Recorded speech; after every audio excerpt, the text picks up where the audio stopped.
story. The Gauteng provincial government putting aside 1.2 billion rand to help ease the electricity crisis. Last night, Premier Panyaza Lesufi announced this among a number of plans to help keep the lights on in South Africa's economic hub.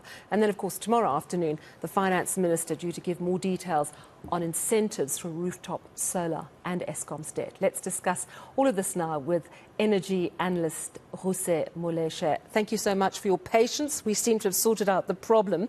You were telling us when we spoke to you earlier that 1.2 billion it's difficult to comment on because the devil's in the detail of exactly how it's going to be spent. Some of the other suggestions and plans from the Premier, he spoke about 6 developers in 6 weeks' time are going to start building an 800-megawatt solar farm in Merafong, that they've got plans to get solar panels onto schools, clinics and libraries, that there's partnerships in the works with the Calvin Power Station to try and limit load shedding. They're going to meet with the Joburg City Power and Rooiwal facility to try and support them to expand, again to try and limit the impact of load shedding in Gauteng. Also a call for proposals. Amidst any of that, did you get a sense of timeframes of how long it might take? I mean, 6 weeks before the solar farm is due to get going in Merafong. I don't know how long it takes to build a solar farm. Do you get a sense of timelines and how long we might still have to wait?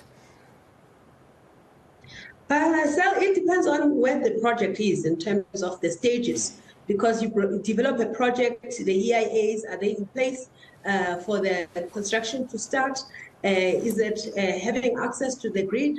What are the arrangements with respect to an engineering, procurement, construction company that will do construction in that project? So without those details, it's really difficult to say. But if, say, there was a financial close right now, it will take anything from 12 months to 18 months, and we don't know. I mean, the capacity to me sounds very high. 800 megawatts, that's a very big project. I don't know if the size of the land is suitable, and all of those details will have to come to the fore to be able to assess. Are other lenders on board with that project? What is this 1.2 billion? It doesn't sound right for 800 megawatts and 1.2 billion. So all of those details would have to come through. Yeah. All right, so quite broad strokes, hopeful signs, but the details at this point we don't yet have. So hard to say whether it's going to really relieve us of load shedding pressure. Of course, tomorrow we are expecting, in fact, we've been told, the President told us in his SONA speech that the Finance Minister, Enoch Godongwana, is going to give details on whether it's incentives or rebates for people who can put solar panels on their roofs. Do you have a view on what the ideal situation would be, on how this should look, how it could work? I mean, the Western Cape has already shown the way, I guess, by going to National Treasury and asking them if they can procure power from households that sell back to the grid through an incentive. I think it's about 25 cents per kilowatt hour on top of the 78.76 per kilowatt hour NERSA tariff. So they have set the way with respect to that. Obviously, probably government is going to also look at households that cannot afford, so that may be slightly different compared to the market that can develop their own systems and sell back to the grid. So one of the things we've heard is that for people who are living on or below the breadline, who you know, we know that there's a certain amount of free power and free water up to a certain threshold, that can actually be utilized in some way to help even the poorest of the poor gain access to alternative energy. Do you have an understanding of how that might work? With the old solar home system program that government undertook, if you can learn from that for smaller households, there was a rebate, and there were some that were given away free. There were issues though. For instance, the Free State realized that some of their households, in terms of the suitability of the rooftops, were an issue to put in the solar home systems.